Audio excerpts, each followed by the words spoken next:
కావ్యకు పిల్లలు పుట్టకుండా చేయాలని అనామికతో కలిసి రుద్రాని చేసిన ప్లాన్ని తిప్పికొట్టి ఇంట్లోంచి గెంటేసిన రాజ్. షాక్లో రుద్రాని, రాహుల్. ఇంతకు ఏం జరిగింది? అసలు కావ్యకు పిల్లలు పుట్టకుండా చేయాలని అనామికతో కలిసి రుద్రాని ఏం ప్లాన్ చేసింది?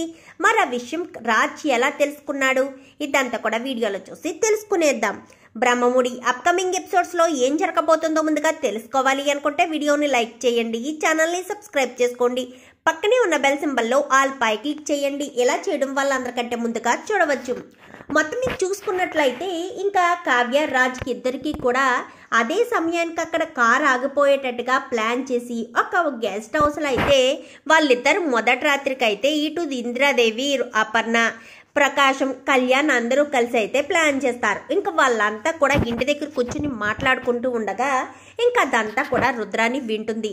అమ్మ, వదిన, మీరు చాలా తెలివిగా ప్లాన్ చేశారు. ఇంట్లో ప్లాన్ చేస్తుంటే ఏదో రకంగా ఆటంకాలు వస్తున్నాయని వీళ్ళిద్దరూ బయట కలిసేటట్టు చేశారు. ఇప్పుడు వాళ్ళు ఏ గెస్ట్ హౌస్ దగ్గర ఉన్నారో ఎలా తెలుసుకోవడం అని చెప్పి ఇంకా రుద్రాని ఆలోచిస్తూ ఉంటుంది. కానీ ఎలా ప్రయత్నించినా కానీ ఏ అవకాశం దొరకదు.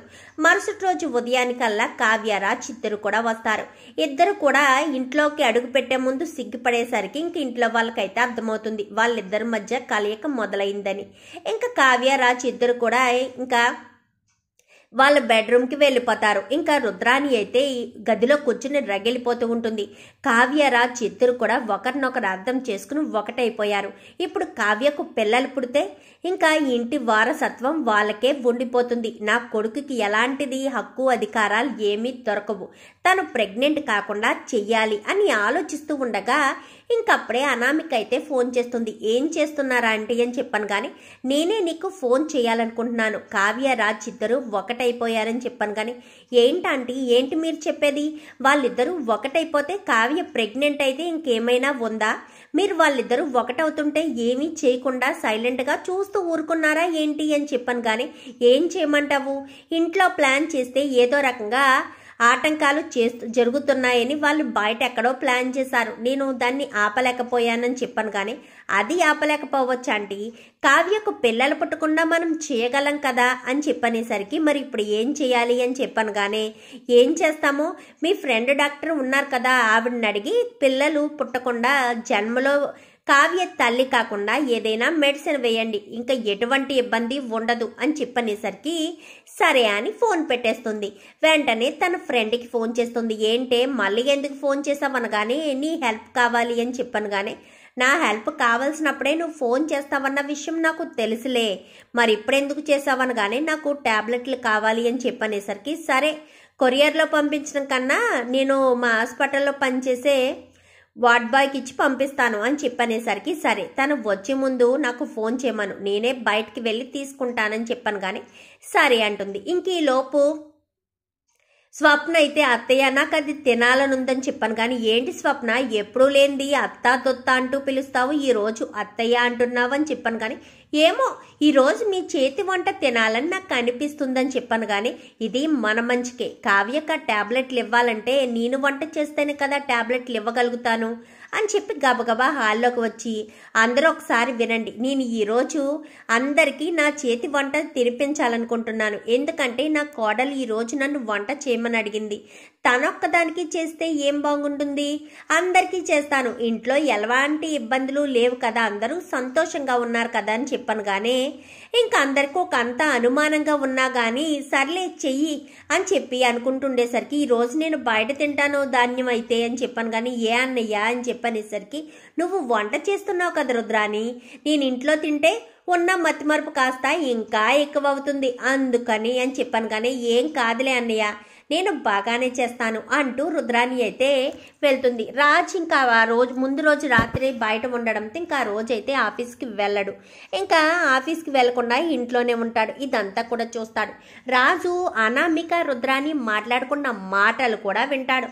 రుద్రాని అత్త ఏం చేస్తుందా అని అలా చూస్తూ ఉంటాడు. డాక్టర్తో మాట్లాడిన మాటలు వింటాడు. ఇంక ఈ లోపు రుద్రాని వంట చేస్తూ ఉండగా రుద్రానికి ఫోన్ వస్తుంది.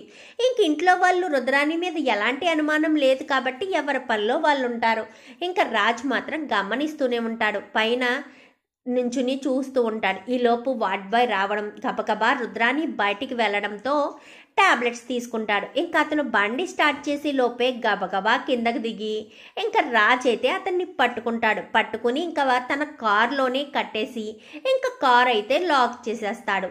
ఇంకా రుద్రాని లోపలికి రావడం, వంట చేయడం అందరికీ కూడా వడ్డిస్తూ ఉంటుంది. తన చేతులతోనే వండిన వంట కాబట్టి తన చేతులతోనే వడ్డించాలని రూల్ పెట్టేసరికి సరైన ఇష్టం. ఈ రోజు ఏంటో రుద్రాని అన్ని పనులు చేసేస్తుంది. వాతావరణంలో మార్పులు వస్తాయో ఏంటో అనుకుంటూ ఇంకా ప్రకాశం డైలాగులు వేసినా కానీ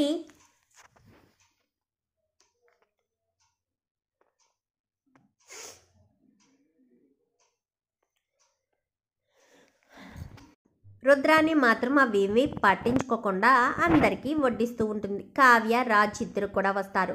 ఇంకా రాజ్ అయితే గుమ్మం వంక చూస్తూ ఉంటాడు. కావ్య అయితే కూర్చోండి అని చెప్పాను కానీ నువ్వు కూర్చో, నేను వస్తానంటూ ఇంకా గబగబా బయటికి వెళ్తాడు.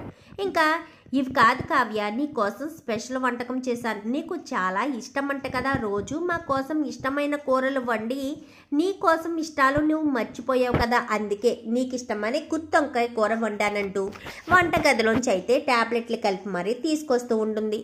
ఇంకా కావ్యకు వడ్డిస్తూ ఉండగా, ఒక్క నిమిషం అత్త, కావ్య కోసం నాకు ఇష్టమైన బిర్యానీ తీసుకొచ్చాను. బిర్యానీ అంటే కావ్యకు కూడా ఇష్టమే, ఇప్పుడే ఆర్డర్ పెట్టాను, వేడివేడిగా ఉంది అని చెప్పనేసరికి బిర్యానీయా, నాకు కూడా ఇష్టమే అని చెప్పి స్వప్న కూడా బిర్యానీ వేయించుకుంటుంది. కావ్య కూడా వడ్డించిపోతూ ఉండగా, అదేంటి రాజ్, నేను ఎంతో కష్టపడి కావ్య కోసం గుత్తి వంకాయ కూర చేస్తే నువ్వేంటి బిర్యానీ తెప్పించడం ఏంటి, కావ్య నాకు గుత్తి వంకాయ కూరే తినాలి అని చెప్పనేసరికి లేదు బిర్యానీయే తినాలి అని చెప్పి రాజ్ అంటాడు. ఏ అత్త, కావ్య కోసం స్పెషల్గా వంటకంలో కలిపిన టాబ్లెట్లు కావ్య తినకుండా మిస్ అవుతుందనా నీ బాధంతా అని చెప్పనేసరికి, ఏంటి రాజ్, ఏంటి నువ్వు మాట్లాడేది అని చెప్పాను కానీ, నిజమత్తా, నువ్వు కావాలనే ప్లాన్ చేసి మరి ఈరోజు వంట చేయడానికి వంటగదిలోకి వెళ్ళావు కదా, కావ్యకు జన్మలో పిల్లలు పుట్టకుండా నువ్వు అనామిక కలిసి ప్లాన్ చేసి నీ ఫ్రెండ్ డాక్టర్కి ఫోన్ చేసి ఇంకా ఆ వ్యక్తితో టాబ్లెట్లు తీసుకొచ్చి మరి కావ్య కోసం స్పెషల్గా గుత్తి వంకాయ కూర చేసి అందులో కలిపావు కదత్త, నాకు తెలియదు అనుకుంటున్నావా ఏంటి అని చెప్పి ఇంకా రాజ్ అనేసరికి ఒక్కసారిగా రుద్రాని షాక్ అయిపోతుంది. అందరూ కూడా డైనింగ్ టేబుల్ మించి లేచి నిలబడతారు. ఏంటి రాజ్, ఏంటి నువ్వు మాట్లాడేది అని చెప్పాను కానీ, నిజం మమ్మీ, నిజం, రుద్రాని అత్తయ్య ఎప్పుడూ లేనిది ఈరోజు వంట చేస్తుందనగానే నాకు అనుమానం కలిగింది. అంతకు ముందే అనామికకు ఫోన్ చేసి మాట్లాడడం అంతా కూడా చూస్తాను, ఒక్క నిమిషం ఉండండి, సాక్ష్యాలు కూడా తీసుకొస్తాను అంటూ వెళ్ళి కారులో కట్టిపడేసిన వాడిని తీసుకొచ్చి చెప్పరా అని చెప్పాను కానీ, అవును మేడం, డాక్టరే ట్యాబ్లెట్లు ఇచ్చారు, అది పాలల్లో కలిపితే ప్రాబ్లం వస్తుంది, కర్రీలోనే కలపమని చెప్పనేసరికి అదే చెప్పి మేడంకి ఇచ్చాను అని చెప్పాను కానీ, ఇంకా ఎంగిలి చెయ్యను కూడా చూడకుండా అపర్ణ రుద్రాని చెంప చెల్లుమనిపిస్తుంది.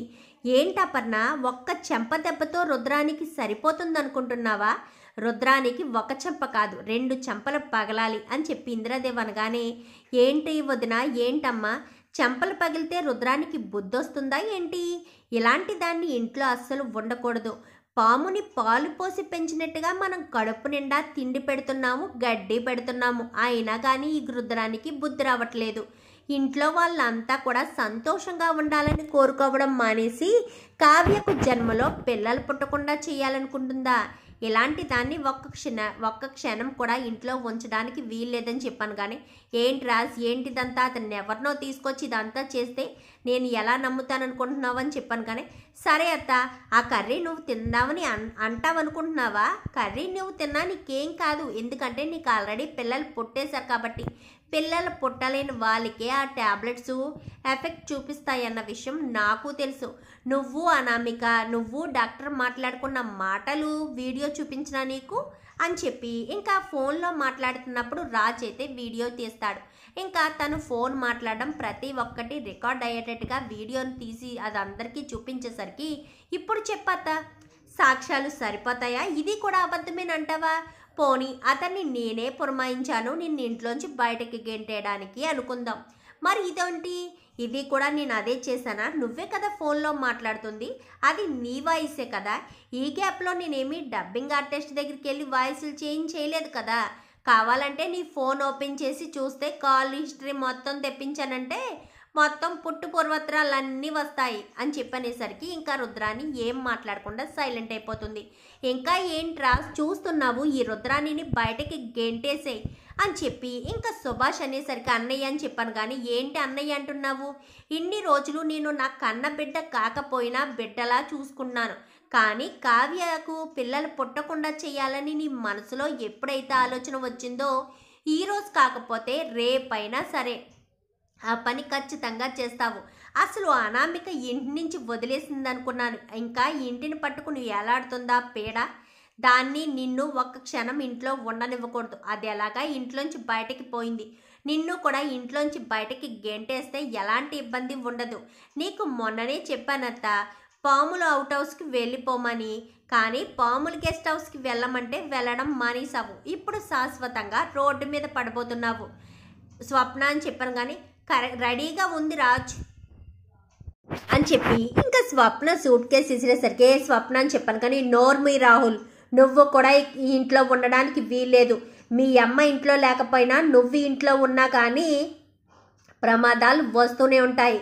కావ్యరాజు కలవకుండా ఉండాలనే కదా వాళ్ళు డిన్నర్కి వెళ్తుంటే వెళ్లకుండా ఆపేవో. అప్పుడు స్వప్న ఏదో నీకు మోషన్స్ టాబ్లెట్లు వేసింది కాబట్టి సరిపోయింది అని చెప్పి ఇంకా అపర్ణ మాట్లాడేసరికి ఒక్కసారిగా ఈ విషయం కూడా తెలిసిపోయిందా అని ఇంకా రుద్రాని ఇటు రాహుల్ ఇద్దరు కూడా షాక్ అయిపోతారు. ఇంకా రాజ్ అయితే రా అని ఒక చేత్తో సూట్ కేసు మరొక చేత్తో రుద్రాని చేతిని పట్టుకుని తీసుకొచ్చి ఇంకా బయటకి అయితే గెంటేస్తాడు. చూడత్త, మళ్ళీ మా ఇంట్లో అడుగు పెట్టాలని మాత్రం ప్రయత్నించదు. నీ బుద్ధి మారదని నాకు క్లియర్గా అర్థమైంది. ఇంతకు ముందు ఎన్నిసార్లు ఎంతమందిని నీ మాటలతో చేష్టలతో బాధ పెట్టినా కానీ నేను మౌనంగా ఊరుకున్నాను. ఇక మీదట ఊరుకునేదే లేదు. నా భార్యకే పిల్లలు పుట్టకుండా చేయాలనుకుంటావా? నా వంశమే లేకుండా చేయాలనుకుంటున్నావా? అసలు నీలాంటిది ఇంట్లో ఉండడానికి వీల్లేదంటూ బయటకు గెంటేయడం అయితే జరుగుతుంది. ఇంకా కళ్యాణ్ అయితే ఆలోచిస్తూ ఉంటాడు. ఏంటి ఈ అనామిక ఇల్లును వదిలి వెళ్ళిపోయినా కానీ ఇంటిని పట్టుకునే పీడిస్తుంది. అనామికకు గట్టిగా బుద్ధి చెప్పాలి అని కళ్యాణ్ అనుకుంటాడు. మరి అనామికకు బుద్ధి వచ్చేలా ఏం చేస్తాడు? మరి బయటకు వెళ్ళిపోయిన రుద్రాని మళ్ళీ అనామిక ఇద్దరూ కలిసి ఏదైనా ప్లాన్ చేస్తారా? అసలు ఏం జరగబోతుంది అనేది రాబోయే ఎపిసోడ్స్లో చూసి తెలుసుకునేద్దాం. మా వీడియో కనుక మీకు నచ్చినట్లయితే వెంటనే లైక్ చేసి మా ఛానల్ని సబ్స్క్రైబ్ చేసుకొని పక్కనే ఉన్న బెల్ సింబల్లో ఆల్ పై క్లిక్ చేయండి. ఇలా చేయడం వల్ల అందరికంటే ముందుగా చూడవచ్చు.